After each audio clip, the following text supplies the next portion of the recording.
Assalamualaikum warahmatullahi wabarakatuh. Perkenalkan, nama saya Ahmad Jamil dengan NPM 24082600095. Di sini saya akan menjelaskan mind map tentang hormon.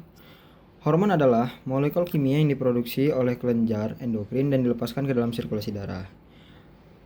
Hormon bertindak sebagai pembawa pesan yang mempengaruhi fungsi organ dan jaringan tubuh yang jauh dari tempat produksinya. Mereka juga mengatur berbagai fungsi penting seperti metabolisme, pertumbuhan, reproduksi, respon terhadap stres, dan hemostasis cairan tubuh.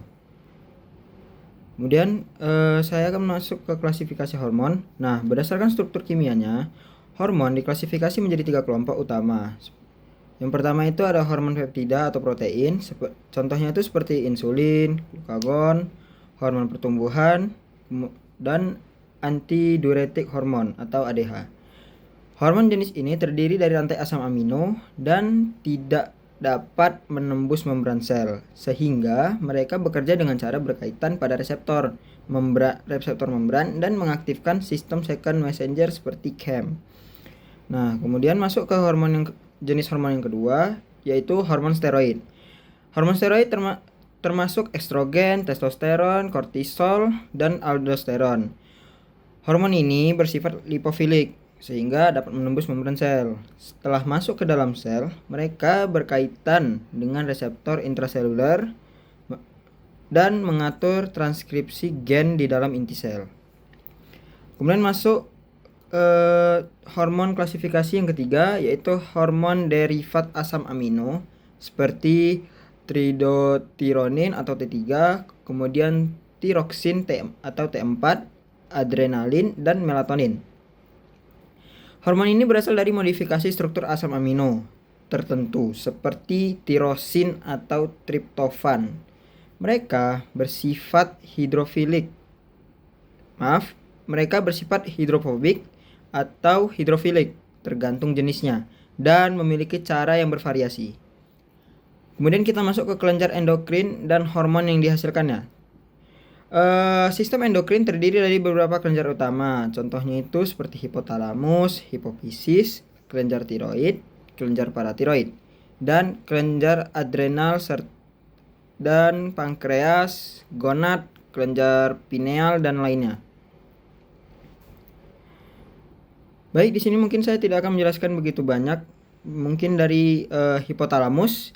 Hipotalamus yang mengatur fungsi kelenjar pituitari melalui hormon pelepasan seperti GHRH atau Growth Hormone Releasing Hormone dan TRH atau Tryptophan Releasing Hormone. Kemudian hipofisis atau pituitari sering disebut sebagai master gland karena menghasilkan GH untuk pertumbuhan, TSH untuk stimulasi tiroid, serta LH dan FSH yang penting dalam sistem reproduksi. Kemudian ada kelenjar tiroid, dia menghasilkan T3 dan T4 yang mengatur kecepatan metabolisme tubuh.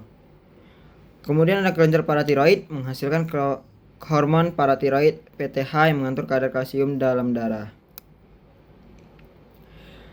Cara kerja hormon bekerja dengan berinteraksi dengan reseptor spesifik di sel target. Hormon peptida yang bersifat hidrofilik tidak dapat melewati membran sel dan oleh karena itu berkaitan dengan reseptor di permukaan sel.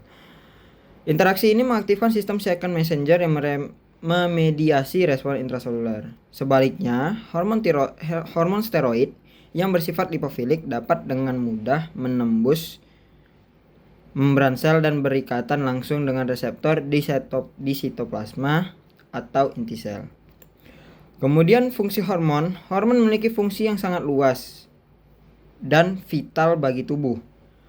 Hormon tiroid atau T3 dan T4 serta insulin berperan penting dalam metabolisme energi. Hormon pertumbuhan atau GH sangat penting dalam regulasi pertumbuhan dan perkembangan tubuh. Kemudian hormon reproduksi seperti LH dan FSH, estrogen dan testosteron mengatur pubertas, sirkulasi menstruasi, spermatogenesis, dan filtrasi. Kemudian di sini saya akan menjelaskan juga gangguan hormon. Gangguan hormon dapat terjadi karena kelebihan, kekurangan, atau resistensi terhadap hormon tertentu. Diabetes mellitus terjadi akibat kekurangan insulin atau resistensi terhadap insulin yang menyebabkan hiperglikemia kronik.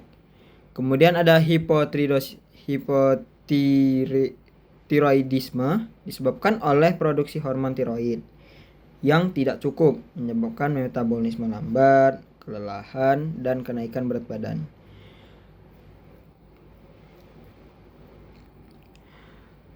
Mungkin itu saja yang bisa saya dapat sampaikan. Lebih dan kurang mohon maaf. Assalamualaikum warahmatullahi wabarakatuh.